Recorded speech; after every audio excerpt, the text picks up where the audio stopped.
The sun beat low over the northern frontier, casting long shadows across the winding road that led toward Wenshu Monastery, nestled deep within the mountains of Yanmen County. It had been weeks since Lu Da had vanished from Weizhou, weeks of silence, smoke, and careful steps. No longer did he walk like a city guard. No one called him inspector. He was a ghost in the hills, trading silence for survival. His beard was gone, his long hair shaved clean, his old uniform, blood-stained and proud, now ashes somewhere in the forest. He was no longer Lu Da, not to the world, not to himself. He reached the monastery gates just as dusk fell. A tall man with sharp eyes and heavy hands, cloaked in rough hemp robes. The temple walls, moss-covered and ancient, loomed like slumbering beasts. A bell tolled within, low and hollow, echoing across the stone path. Lu Da raised a hand and knocked. An old monk slid open the small window in the gate. His brows lifted at the sight of the traveler. "A wandering soul seeks the Buddha?" the monk asked, voice like dried leaves brushing stone. "I seek shelter," Lu Da answered simply, and silence.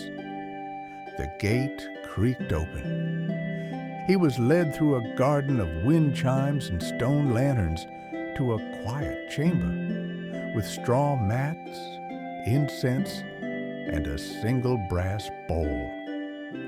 "You may stay," the monk said, "but the monastery is not an inn. You must work, and you must listen." Lu Da bowed. "That I can do." He did not mention the killing. He did not mention the bounty. But the monks saw the shadows under his eyes, and they understood without words. They gave him a robe, shaved his head anew, and asked for a name. He paused, then said softly, "Ji Jin, Ji Jin, Ji Jin, the true wisdom." A new name for a man who had once broken jaws in the street and now swept temple halls with bowed head. The days passed in ritual and silence. Ji Jin, once Lu Da, swept stone paths before dawn, hauled firewood at noon, and chanted sutras under flickering candlelight. His massive hands, once used to break bones, now cupped incense and prayer beads. But a tiger in a monk's robe is still a tiger. The fire in him, though dulled, had not gone out. One crisp spring morning, Ji Jin finished sweeping the yard when a fellow monk approached, cautious. "Brother," he said, "today is the temple's fasting day. No meat, no wine." Ji Jin nodded, then turned toward the market road. An hour later, he returned to the temple with a jug sloshing merrily and a string of smoked pig's feet hanging from his shoulder. In the main hall, monks were mid-chant when Ji Jin burst in, cheeks flushed with drink, robe stained with grease. "Amitabha!" he bellowed, staggering forward. "I have brought offerings for the soul." The head monk stood up, eyes narrowed. "Brother Ji Jin, this is not your tavern." Ji Jin blinked, confused, then shrugged and plopped onto the altar steps. "But the Buddha taught compassion, and I am very compassionate when fed." He took a swig, wiped his mouth on his sleeve, and belched with divine clarity. The hall fell into scandalized silence. Then he began to sing. That night the head monk summoned him. "Ji Jin," the old man said gravely, Your strength is formidable, but your spirit must catch up with your body. Until then, you are not ready." Zhi Jin looked down, ashamed. "I only meant to celebrate." The head monk gave a slow nod. "Then celebrate by planting willows at the riverbank. Tomorrow, all 10 of them, alone." The next morning, Zhi Jin trudged toward the bank with a bundle of willow saplings slung across his shoulder. Dew sparkled on every leaf, and the earth was wet from the night storm. He dug, he muttered, he sweated, and then he stopped. In the center of the riverbank stood an old, crooked willow tree with roots deep and tangled. Zhi Jin stared at it for a long time. Then he grinned. With a battle cry fit for the battlefield, he gripped the ancient trunk and pulled. Monks watching from the hill held their breath. He pulled again. The ground cracked. Birds took flight, and with a roar that shook the heavens, he ripped the tree from the earth, roots and all. The monks would speak of that day for years. They'd whisper, "The monk who uprooted the earth, the willow that defied time, torn like string." Zhi Jin sat on the ground, laughing, the broken tree beside him like a defeated dragon. But even as he laughed, he wondered how long this peace would last.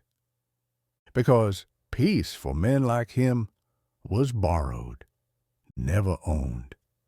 The willow lay in the grass like a slain beast.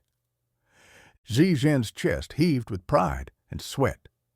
The monks, gathered at a distance, stared in horrified awe. No one, not even the abbot, had thought it possible. But there it was, centuries of nature undone by a single man in monk's robes. That night, the head monk did not speak of punishments. Instead, he offered silence. And Zhi Jin, for once, accepted it. But peace, like wine, has an end. A traveling merchant arrived some days later, carrying news from the south. "Heard of a monk in Yanmen," he chuckled, sipping tea in the temple yard. "Ripped a willow tree clean from the earth, they say. Some say he once killed a man with his fists." Zhi Jin froze mid-step. The merchant went on, laughing. "And the best part? He used to be a city guard. What was the name again? Lou something?" Zhi Jin bowed his head and walked away. That night he drank. Not in the temple, not in silence, but in the town tavern with shouting merchants and clinking mugs. The rage he had buried beneath robes and mantras came roaring back like wildfire. He drank deep. He sang louder. He argued with a man who spilled soup on his robe, and when that man shoved him, Zhi Jin punched him so hard he flew over the table straight into the roast goose tray. The tavern erupted in chaos. Zhi Jin, roaring with laughter and fury, overturned benches and barrels, grabbed a lantern from the beam, and threw it into the wall. Flames leapt up like old enemies. By dawn, the tavern was ash, and Zhi Jin stood at the temple gates once more, swaying. The head monk met him there, robes billowing in the wind. "You must leave," he said, voice heavy with sorrow. Zhi Jin bowed low. "I understand." "You are no monk," the abbot said gently. "Not yet, but one day, perhaps." And so, Zhi Jin, the monk with a fighter's soul, took his staff, his robes, and the ashes of his second life, and walked into the mountains alone. From that day on, stories spread of a monk with a mad laugh and iron fists who walked through war and injustice like a spirit of wrath. Some called him a drunk, others called him a hero. But all remembered his name, Lu Jishen, the flowery monk, a man born in fire, forever chasing the silence he could never keep.